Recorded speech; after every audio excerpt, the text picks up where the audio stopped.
Welcome to the MoJ webinar. We have a couple of amazing speakers for you today. Well, I know we're going through unprecedented times, and since lockdown began in March, we've been working alongside other awarding organisations, awarding bodies, sector stakeholders and regulators to develop an approach to support as many learners as possible to achieve the results this summer. So I've got a few slides and I'll talk you through our approaches that we've adopted for the qualifications and where the guidance and support you need to help you through this mitigation process. But before we start, I'd like to explain a few things about our webinar platform to allow you to get the most out of today's presentation. All viewers are in listen-only mode. However, you can use the question and chat tabs to engage with us. But after the webinar, I'll be providing you with the recording of this webinar, a copy of the slides, a copy of our rules of combination and any FAQs that come out of this webinar.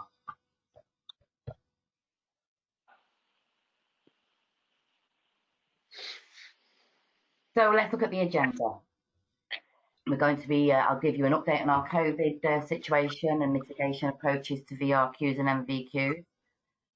Our rules of combination as it stands. You will have our wonderful quality assurance. Sharon Street will be giving a little having a little chat with you. Our guest speakers are Jackie Slater. She doesn't need any sort of introduction because we all know her in the prison sector. She's got some absolutely amazing news to talk about with what Dermalogica are going to propose. And we've also got Sam Arthur from Northern Ireland, and he is going to be talking to you about his CPD that he does in the prisons. So that's going to be quite interesting. And then we have our own Paul Feeney. He's a technical advisor for functional skills. So Paul will be touching base on some changes with functional skills, and then we'll be moving on to our next steps and keeping in touch. So let's look at the guidance. We've got assessment guidance for our qualifications at the moment. So we've worked with regulators in SQA in Scotland, Ofqual England, QW Wales and FIA in Northern Ireland to ensure the right mitigation and guidance are in place to ensure many learners as possible who are due to qualify this year will be able to take their assessments and qualifications this summer and achieve those results so they can progress on to the next step in their education, employment and life.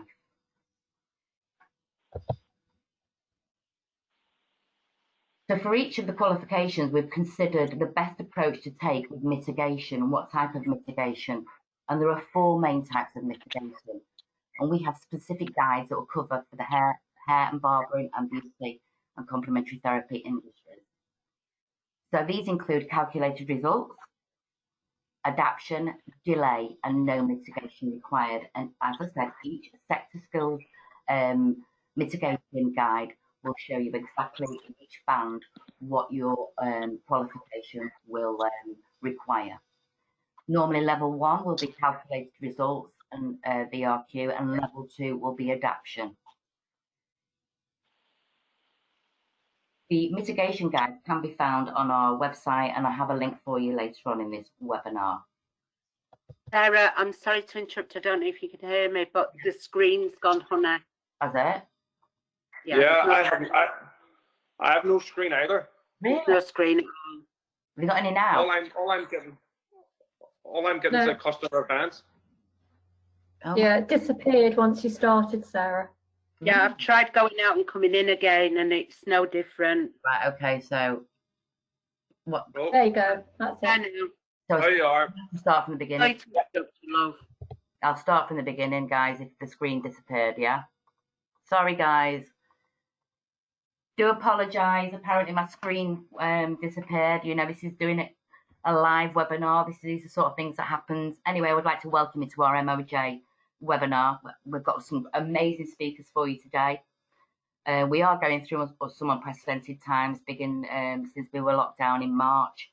We've never seen these before. We are working alongside awarding organisations and bodies, sectors, stakeholders and regulators to develop approaches to support yourselves, our learners, in this time, you know, so that they can achieve the results that they should achieve this summer. So I've got a few slides here to go through with our approaches that we've adopted at City and Guilds, and this guidance can be found on our website, but I have got a link on here for you. So before we start, I'd like to explain a few things about the webinar platform to allow you to get the most out of this presentation. All viewers are in listen-only mode, but if you would like to participate, then you can use the question and tab button, chat button, and we will get your questions there. Once the webinar is finished, I will be sending you a copy of the webinar, a recording of the slides, a copy of our new rules of combination, and any frequently asked questions that have come around from this webinar. So if we look at the agenda, what's coming up? We're going to talk about our COVID update and our mitigation with our VRQs and MVQs for summer. Rules of combination. We have a wonderful guest speaker, our own Sharon Street from City and Guilds. She'll be talking to you about quality assurance. We have Jackie Slater. Jackie doesn't need really any introduction.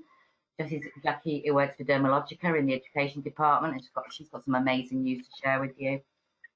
We've got a new guest speaker, Sam Arthur. Sam Arthur is from Northern Ireland, and he's going to talk about his experience working within the prisons and how he's worked with assessors in the prisons with CPD and some sort of competitions, which is really good, and I'm really looking forward to hearing him speak. We have our own Paul Seeney. He's our Maths and English guru, so he'll be talking to you about functional skills and Maths and English. And then we have our next steps and keeping in touch. So moving on, let's look at our assessment guidance for our VRQs and VQs in hair beauty and barbering. So if we look at the mitigation approaches, we've been working with regulators, SQA from Scotland, Ofqual England, QW Wales and SEA in Northern Ireland to ensure the right mitigation and guidance are in place to ensure as many learners as possible to take their assessments or qualifications this summer 2020 receive the results. And that's so they can progress on to the next steps in their education, their employment, and actually the rest of their life. And I think it's really, really important. So the mitigation approaches that we have taken are, these are our best approaches we feel. The four main ones are calculated results, and that's normally looking at your level ones or your technical, that's calculated. Adaptation, more looking at VRQs with delay, and just some qualifications may be delayed. And then we have the no mitigation required, and again some qualifications there is no mitigation required, as it just carries on as normal. These mitigation guides, as I say, can be found on the website, but I will send you a copy with the presentation at the end. So we're looking at learners in scope now. Which learners are in scope? Learners and candidates are in scope for all the mitigations. It's quite important to understand that not every learner may be within scope. So basically, these mitigation packages are only available to learners who have met the following criteria by the 20th of March this year. So basically, Ofqual has published a decision following the consultation on an extraordinary regulatory framework, which came into effect on Friday, the 22nd of May 2002. And the aim is to provide sufficiently valid and reliable results to as many affected learners as possible. The framework means we can award results to candidates in scope based on one of four agreed mitigation criteria, and these are the four. So obviously, what I've just gone through, it's going to be your calculated, your adaptation, your delay, and no mitigation.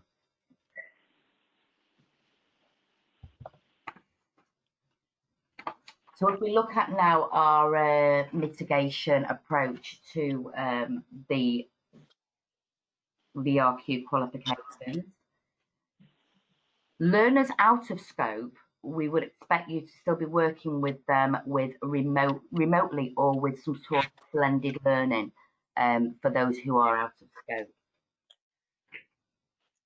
To help explain the mitigation approaches for all the qualifications, we've organised these by sector on our website. The document aims to summarise each approach and then provide a list of qualifications that fall under the mitigation approaches. And we know what qualifications fall under the mitigation approaches, and I'll go through them with you later. But here you can see here, if you click on this little red hyperlink, that will take you right through to the mitigation guides that you'll require.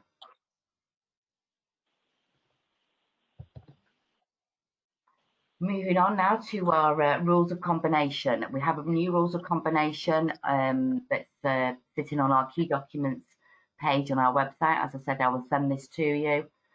There's been some, the extensions have been in there because of the funding freeze, so all the extended dates are there. So please, you know, go on there and have a look. I will send you a copy, but there is a copy on the key documents webpage.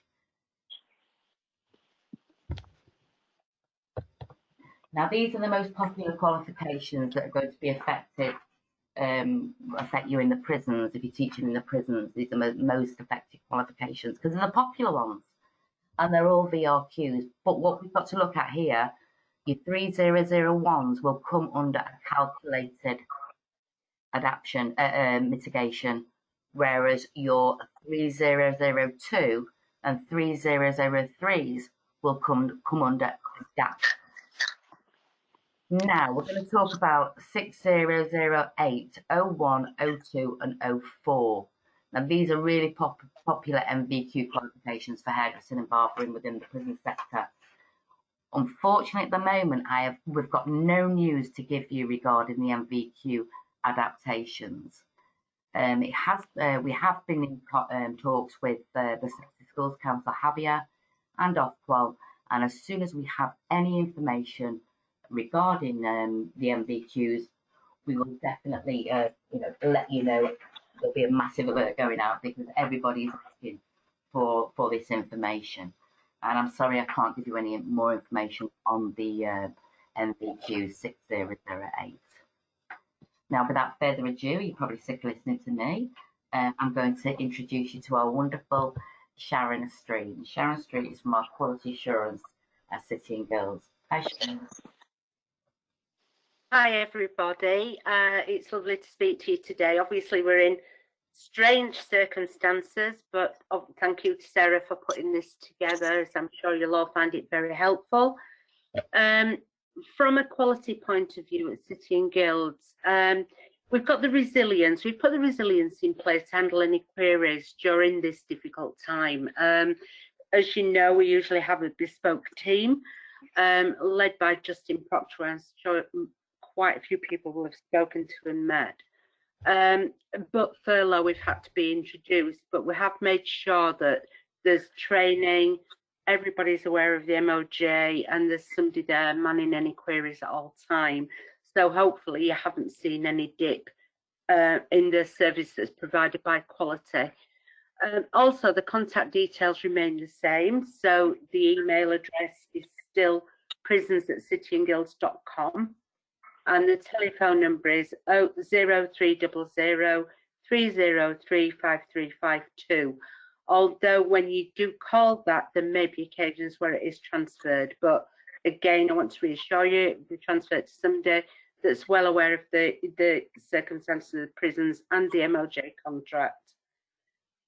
Sarah's touched on mitigation. Again, on this slide, I've just given you the place where all the documents and the guide can be found. It has been done, it's really straightforward, really easy to understand. So I would advise you just to log on there and have a look. As regards future EQA activities, I'm really sorry that I can't give an undertaking to you as to when these will start. We are working within the government guidelines, and any activities that are confirmed will be within those guidelines. Obviously, with prisons, it's difficult for remote visits, but we are looking into any sort of circumstances where they can be provided. and it is a priority for us to look at that, so that hopefully when you're in a position to be ready for the activities moving forward, that we can supply those for you with no delays. If you've any queries at all about any quality, just send an email to that email address and I can assure you it will be picked up. Okay, thank you. Thanks, Sharon. Now we're going to move on to our wonderful Jackie Slater, the Education Manager for Dermalogica, and her college partnership programme. Jackie, it's over to you.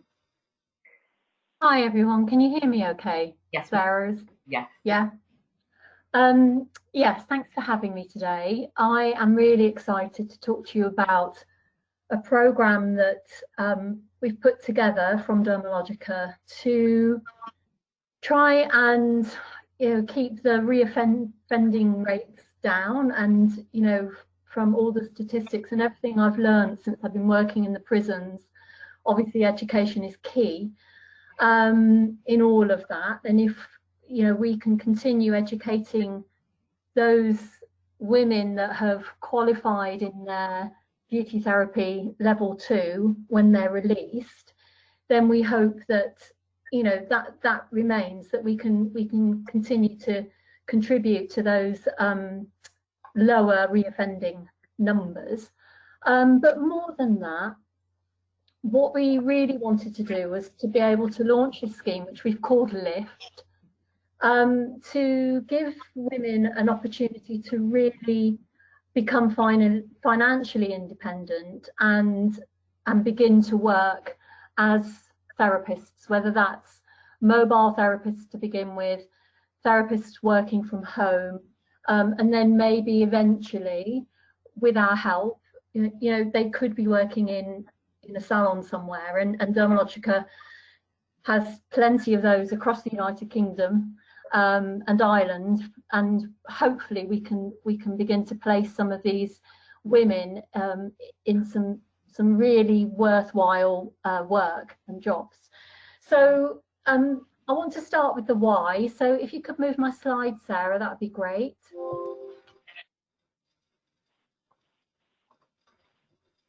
Lovely. So this all came about because I've done a lot of the education in the prisons, and Dermalogica already provide a level of education to support the curriculum in prisons and to provide some brand awareness, and hope that the residents that are training will have a bit more kind of insight into what's happening in industry. But the general feeling when I talk to the residents and to the therapists that are learning, they always feel slightly disheartened and a little bit unsure what the future might hold with regards to, am I going to be able to get a job? Are the qualifications going to count? Is my criminal record going to go against me? And Dermalogica already offer what's called a ready to work scheme for all of our partnership colleges, where if you're qualified with a level 2 or level 3, you can take part in our initial product knowledge training, which gets you Dermalogica certified, which is all product knowledge, skin treatments. You've got a really good starting point. So we already did that, but when the women leave the prisons, it's very difficult to keep in contact and make sure that they come on those workshops. Plus the fact, of course, there's other things that stand in the way, like finances, geography, where are they living, can they get to a training centre, can they afford the travel, what's their home situation like. So taking all of that into consideration, can you move on for me, Sarah, please? We thought that we would look at what we could offer to support those women and make sure that they do come to us and we can offer them a scheme and work with them to get them upskilled, really build their confidence so that they feel that they can, that working in the industry is actually achievable. So we've had a few kind of setbacks. There's always been a few obstacles with the prisons and Dermalogica within the prisons. And currently we're in 3 or 4. and those prisons will top up with their professional product.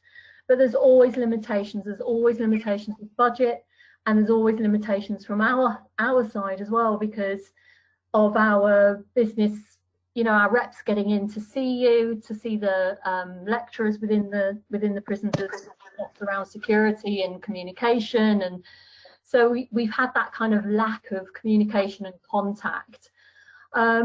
So, you know, we were kind of missing this opportunity to support these incredible therapists.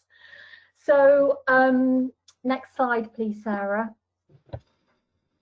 So what we're going to do is, with this scheme, we hope that we can engage a little bit better with the prison staff with this programme, and, you know, put everything down in writing, maybe present the programme via a video, or do something to sort of promote this within, eventually we hope, all the female prisons. But to start with, we're going to run a trial, and we're thinking of honing in on 3 prisons, and possibly 3 in Surrey, because we're based in Leatherhead and we want to kind of monitor and see what happens.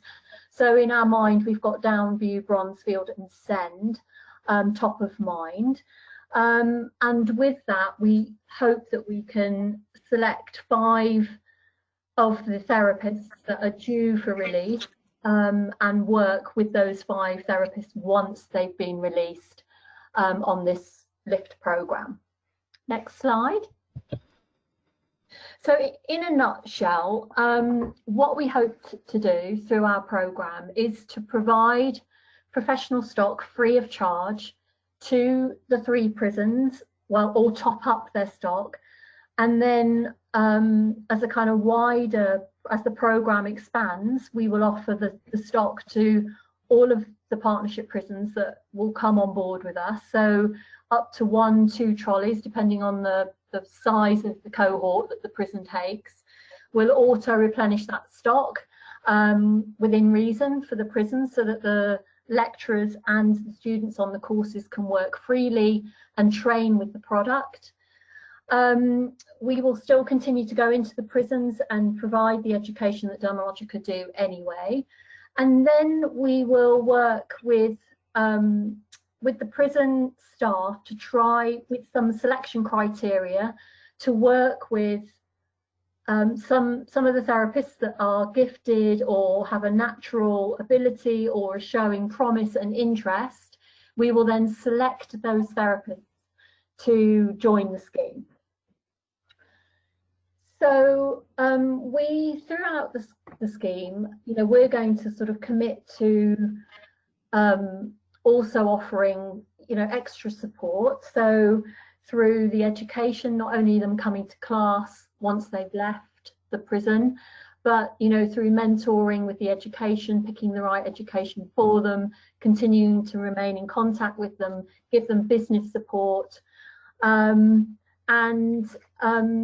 you know, offer them a kit so that they've got a starting point. So on the next slide, you'll see that we are putting together a get started pack for them, which will include enough professional product, again free of charge, marketing assets. We're even putting in a uniform.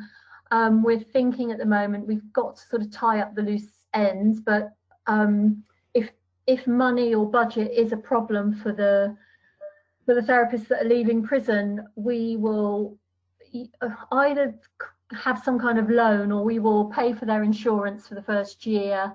As I say, provide them with the uniform and equipment so once they're qualified in they've done their initial training with us, they will get that product and we will help them get started and start to build a clientele. We're also offering them an affiliate kind of program, whereby if they recommend product via our web shop to their clients, they will get 25% commission on that, which we're looking at different ways of encouraging the therapists to put this then back towards paying off a loan or putting towards buying their equipment, because we will sort of hire out the equipment to them and they can pay us back.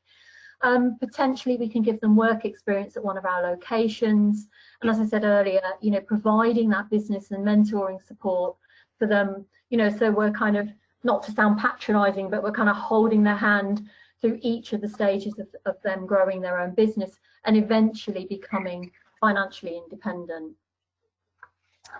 And then their commitment to us, I suppose, will be that we've given them sort of 18 months, give or take, and we appreciate that the learners will study and learn and all sort of follow that pathway at a different rate. But we've kind of thought 18 months would be fair for them to get through all of that education and commit to all of the training opportunities we're offering. We will encourage them to set up their own social media, you know, business, and be able to post and advertise their business. It may be that we can help them, you know, develop their professional skills and take on more advanced products. And then obviously with the retail, work towards ownership of their own equipment. And then, you know, maybe once they've got their own equipment, sort of paying it forward, and their equipment comes back, you know, the equipment that we've lent them comes back, and then that would be there to provide equipment for somebody new coming through on the program. So in summary then, our key scheme objective is to educate therapists in prisons and give them that confidence and, you know, upskill them enough that they can be running a business in whatever shape or form.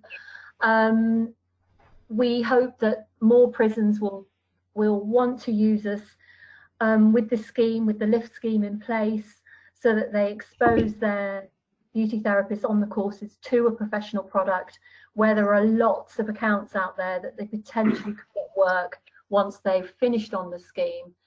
And then obviously we will measure, we will start with 5 candidates from 3 of the prisons.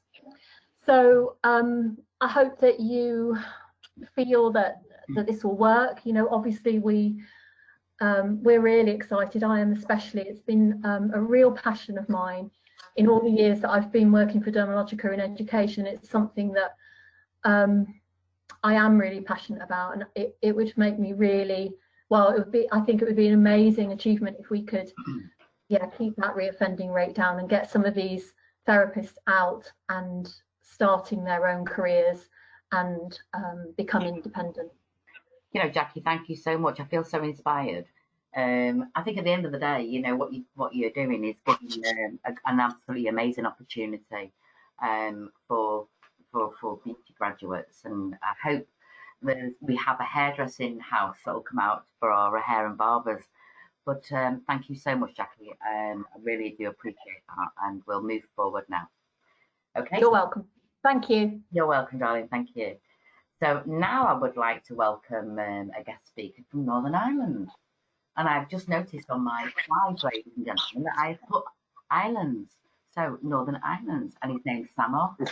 And Sam's going to be talking about his experience. Hello, everyone. So I'll leave it to you, Sam. Hi, everyone. Just wanted to say that I'm honoured to be coming on today. The thing that I came up with last year was going into the prisons, and we're engaging with the prisoners to it's okay doing their city and guilds qualifications, but when we go into the prison, it gives them a boost. It gives them something to aim for. When we run the competitions in the prison, it's like a you know, they're set up as a trade test.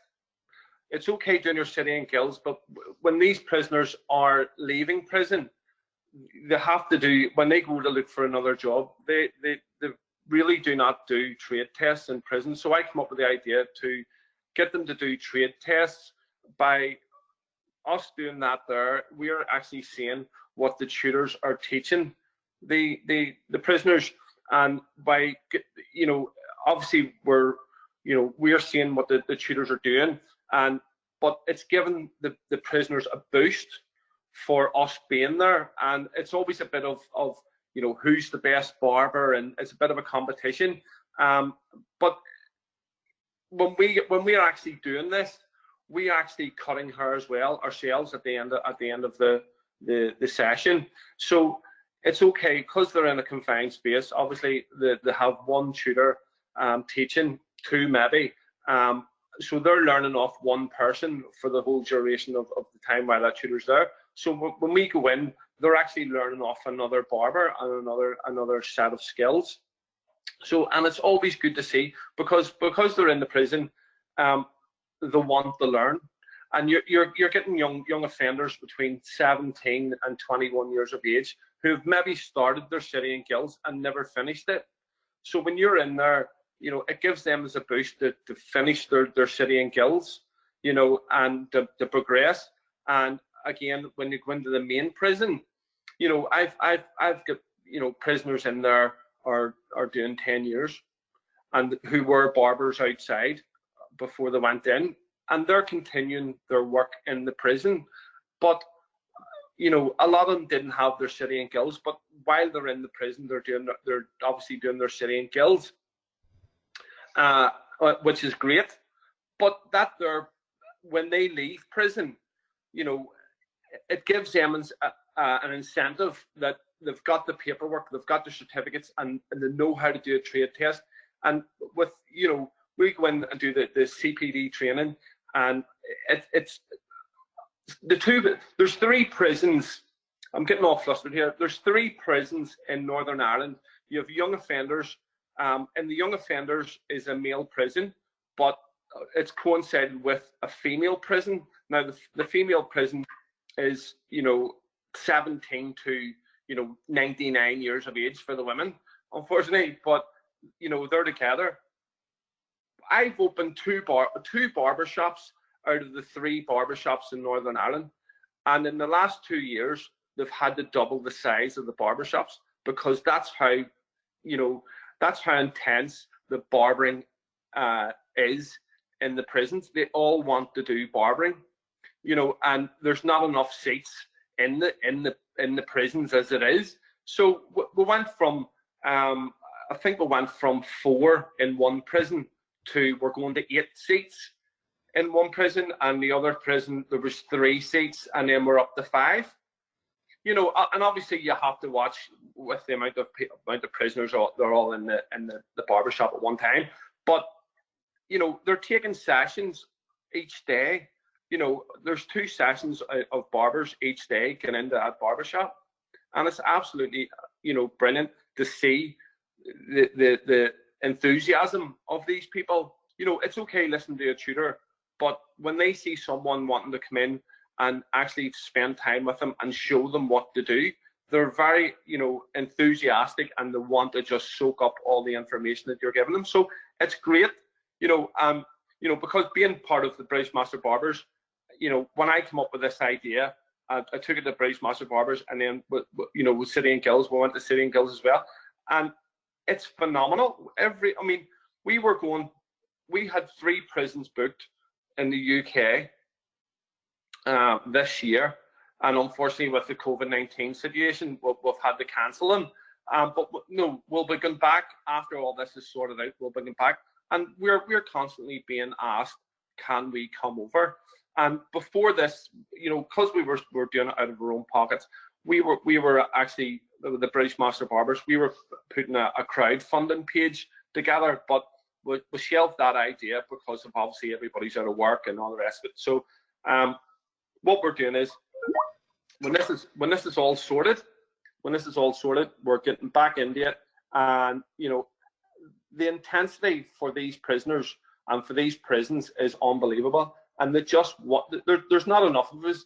But what I'm saying is, what I'm doing with the prisoners, the barbershop, this can be done in, you know, the ladies' prisons with the beauticians, and it could be, you know, every level of City and Guilds can do this, what I'm doing.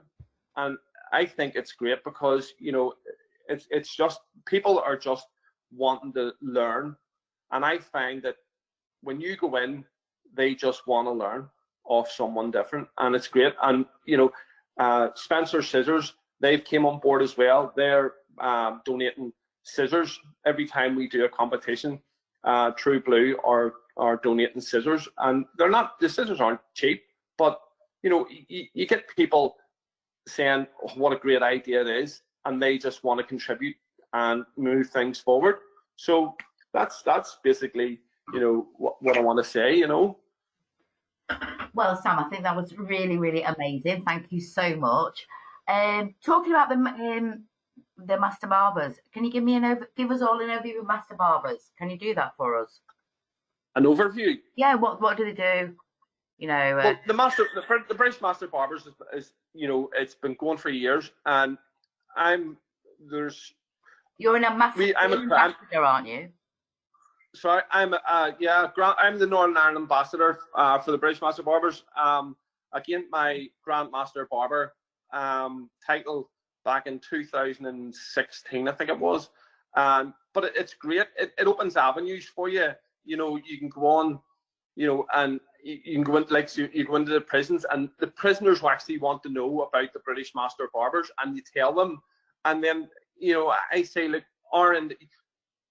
it's okay for me being in the industry, but when we have some young kid look at you, and if I can inspire them by telling them my story, you know, because, you know, it's unfortunate they chose a wrong path to go down, but, you know, by me telling them my story, it sort of gets them going to say, right, well, when I leave, I'm going to change my life, and I'm going to be a barber, and I just want to be like him, or I want to be, you know, I want to progress in the industry, because there is barbers that you know are in the British Master Barbers who are ex-offenders, yeah, and they've done really well, and they've opened up barber shops, and, you know, they're great friends of mine, and they're really, really, you know, it's unfortunate that, you know, that what they did, but, you know, they've turned their lives around, and they've progressed, and they're putting back into society. So, which is great.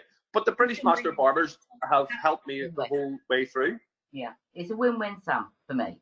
So, it is. I mean, they can't lose, because at the end of the day, you know, we go in. It's a voluntary thing we do, and then the crowdfunding was basically just for our traveling and expenses and stuff, you know. But apart from that, there, you know, when I approached the British Master Barbers about this, you know, they give me 100% backing, and they wanted to get on board. And then, like yourself, with the City and Guilds, you know, I never thought, from an idea I had, because I'd been judging for the British Master Barbers for 5 years, Barber of the Year, and I'm getting into the prisons, you know, and then the prisoners are doing great work, and I saying to myself, well, why have they not got competitions, and why have they not got this, and why have they not got that? So that's why I came up with the idea of promoting it. Now, obviously, you can't promote prisoners, because I just never ask what they're in there for, because, you know, the way I look at it is, if they're in the barber shop, they're barbers. I don't care what they're in for. Maybe. You know, that's immaterial to me. But I'm there to do a job. I'm there, if they want to learn, I'm there to teach. So, you know, it's a great way. That's a leveler. You know what I mean? I don't care who's done what.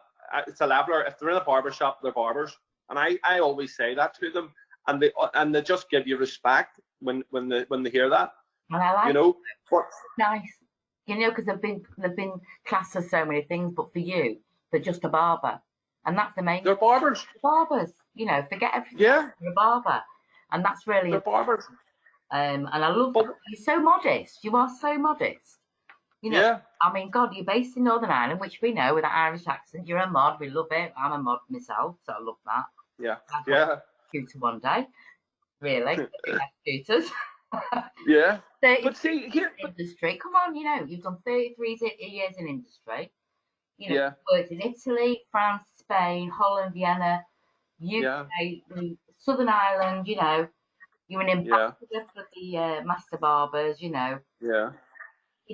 I mean, I years ago, I used to do the L'Oreal Color Trophy. I mean, I'm a hairdresser as well, but you know, I've done all the shows, and, you know, Barber of the Year, you know, crazy years ago, All Ireland champion, and, you know, but that's brilliant when you're younger.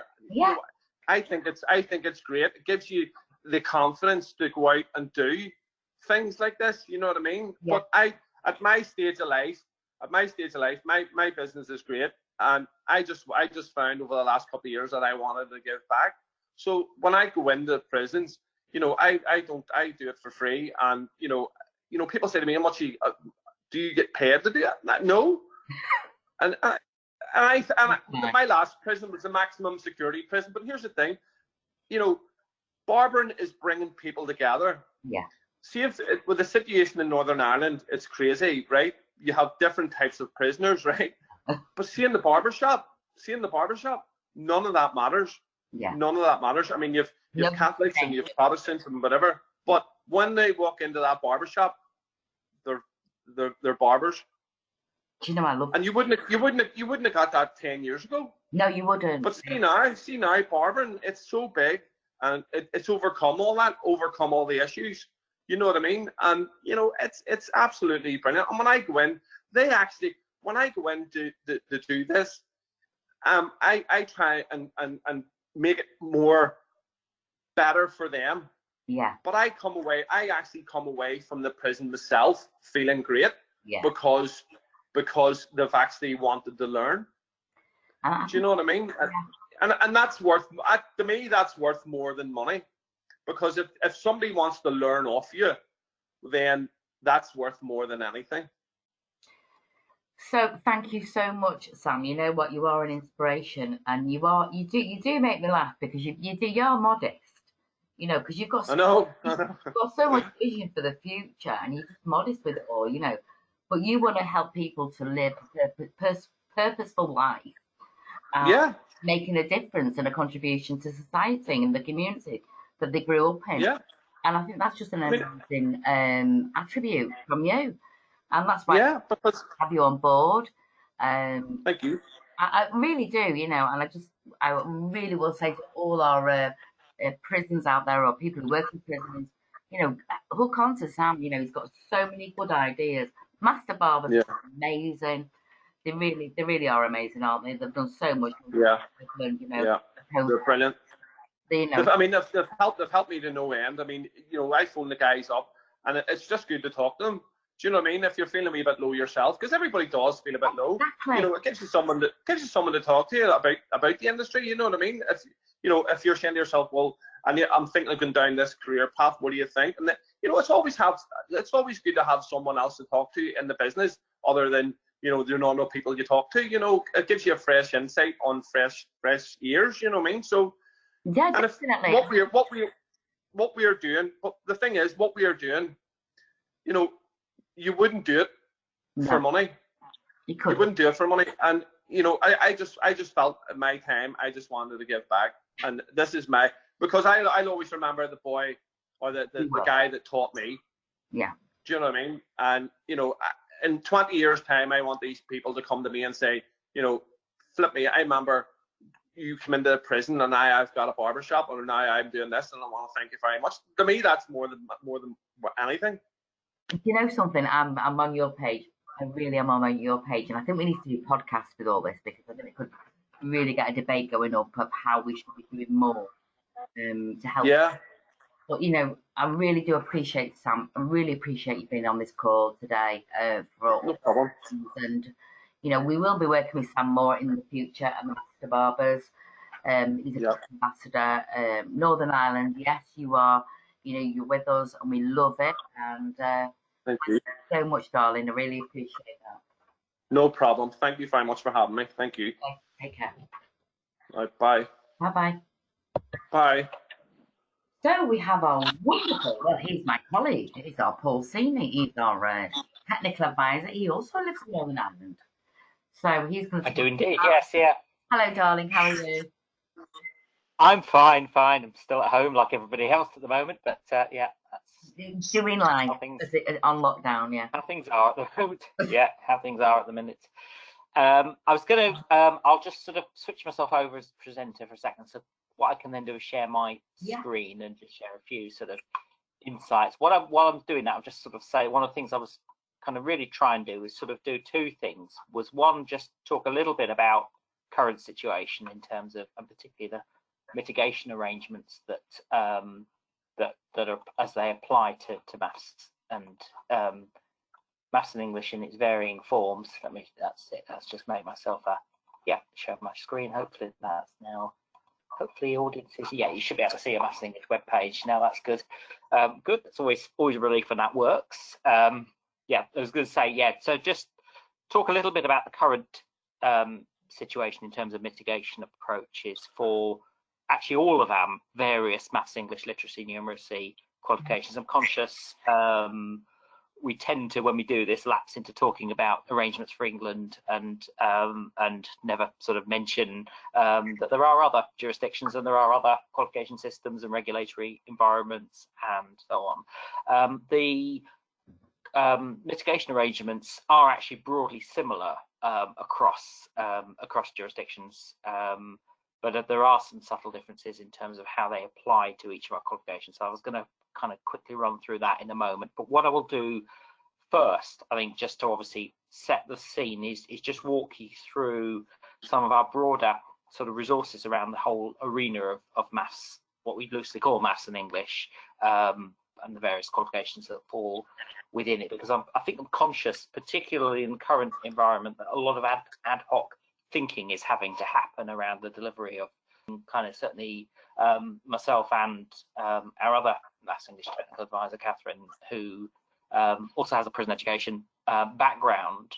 We're doing quite a lot of remote sessions at the moment with Maths English practitioners working in prison education and looking at how they are looking at things like obviously the changes to the functional skills qualifications, but also looking at how they can apply delivery of Maths and English in a more flexible and fluid way. So they've been looking at various sort of things, and we've recently ourselves done some other sessions that fit around that whole piece. In terms of the web resources and so on, we have a kind of Maths and English landing page. There's a slightly shorter URL than the one you can see at the top of this, or you may be able to see at the top of the screen. It's probably quite small on your screen, but it's just simply cityandguilds.com/Maths and English, and that takes you to this sort of page that has a whole series of option boxes, geographical option boxes, but also a shortcut that takes you straight into the functional skills world. And I'm going to quickly click on that now just to highlight one resource in particular, it's Hub. It's got functional skills, some guidance particularly around the resources that we have on the Smart Screen platform to support literacy, numeracy, Maths English teaching and learning, but also the e-functional skills tool, which we haven't particularly used in offender learning, but is used to support the broader learning journey, particularly where learners are working towards functional skills. Another thing that might be really, really useful, particularly if you're involved or work with colleagues who are involved in the delivery of functional skills, is the slides from some of the recent face-to-face and virtual networks that we're doing. And we're still operating a series of virtual networks at the moment. We're doing some prison-specific ones, but also generic ones for other types of provider. We recently, just talking about that whole issue of adapting to remote delivery, did a series of what we called Teach Meets, where we invited a range of practitioners to come and share examples of things they were doing and practice that they're involved in.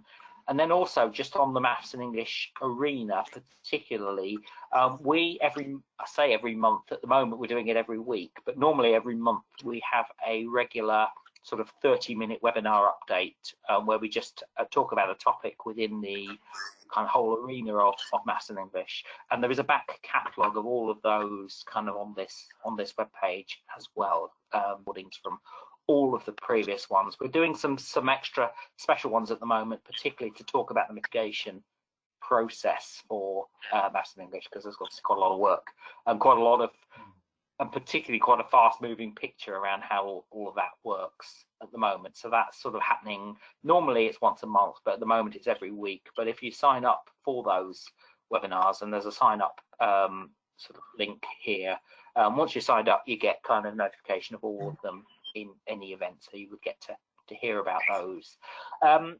Probably useful now to sort of talk a little bit about the COVID-19 situation and the mitigation arrangements. A lot of the principles that Sarah was talking about earlier in relation to qualifications within the hair beauty arena hold also to this, in the sense that there is this temporary set of regulatory arrangements that underpin all of these changes. As far as maths and English is concerned, there are very particular regulatory conditions around functional skills, and that was partly because the government in England, obviously UK government, made a kind of determination that functional skills was, even before other qualifications had been sort of put forward for this process, a ruling that all functional skills learners would go down this road of receiving a calculated result if they were due to sit their exams, their assessments this coming summer. Similar pattern is also applying to essential skills in Northern Ireland. There was a parallel set of conversations with SAYA and with the Department for the Economy around how that worked, and likewise in Wales, Qualifications Wales has introduced a similar set of arrangements for essential skills that involve putting forward what we call centre assessment grades and issuing a calculated, what we term a calculated result on the back of that. So that process kind of holds. What you will find though on our COVID-19 site is a specific set of guidance that relates to functional skills. On top of that, a recorded presentation, an ever-growing, and I was on another webinar earlier on where we were just adding more and more questions and more sort of what if scenarios to that. So there is a kind of ever-expanding set of FAQs to go with that. And then for essential skills, we have then a separate subpage within the COVID-19 subsite that deals with all qualifications that are specific to Wales, Scotland and Northern Ireland. And if you click on that, you then see that there is a drop down in terms of specific arrangements for those.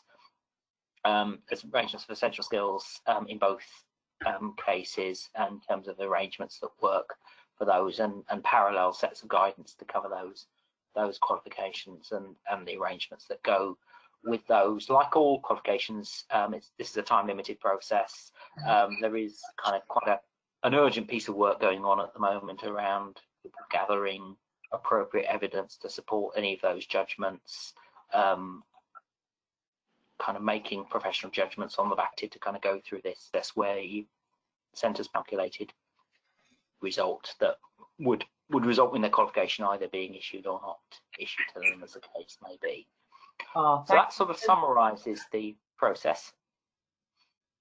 Any more, Paul, or if there's any other things that jump to mind? Yeah. Okay, so let's move on now. Can I have my screen back, darling?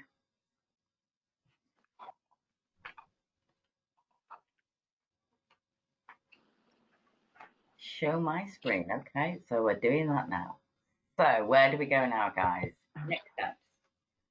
Thank you so much for joining us today. You know, I hope you've got a lot out of today. I have. You know, I love to hear about the what's going on with Dermalogica and what's going on with Sam. You know, in Martha on his own right as a master barber, or as a barber, or just a human being that he just wants to give back into society, and I love it so much.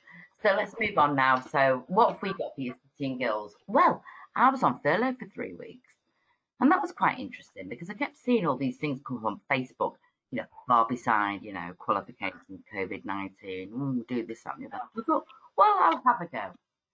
Well, I'll be honest, I was really cocky and thought I know it all.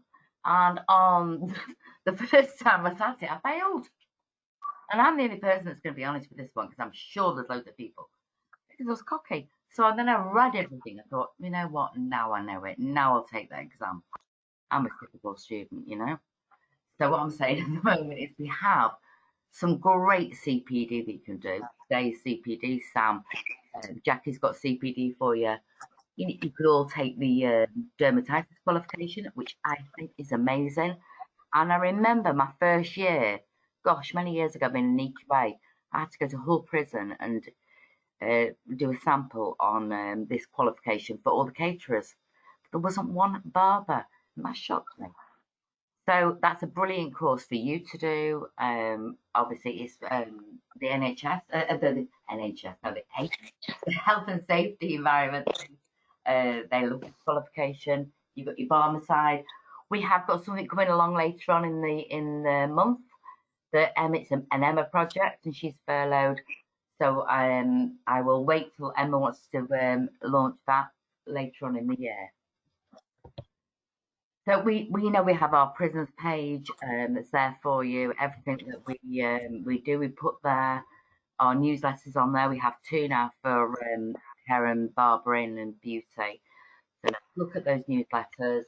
More to come with the prisons. You know, we had such a great time in our last event, and Jackie was there, and there was Emma Kai, you know, who's moved on now to digital. It was a brilliant event, and off the back of that, this has happened. And unfortunately, we've got COVID going on, but it will not stop us from actually moving forward. We're here to support you. Emma, the industry manager, is always around to support, you know, centres and stakeholders, employers. That's what her job is, and she does it with grace.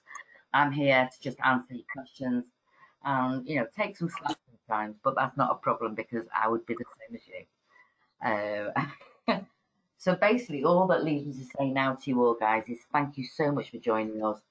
You can catch us on Facebook, LinkedIn, but I would like you to go to our site today. Go to email updates. At the bottom, there's a little email updates. Sign up there today. If you have signed up, go back in and have a look to see what you signed up for, because it might have changed and you might not be getting the right information. So from me to you, thank you so much. I need to thank the presenters so much. Our lovely Sharon, quality, she's amazing. Big high five for Sharon. Jackie, thank you so much, Dermalogica. You are so onto this, and as much as I can support you, I will. Sam, thank you for joining. Amazing, and I think the future with the prisons moving forward is going to be something else. And Paul, the guru of functional skills and master of English and maths. Thank you so much. You know, he's my colleague, and you know, if you need anything, you've got all mine and Emma's emails.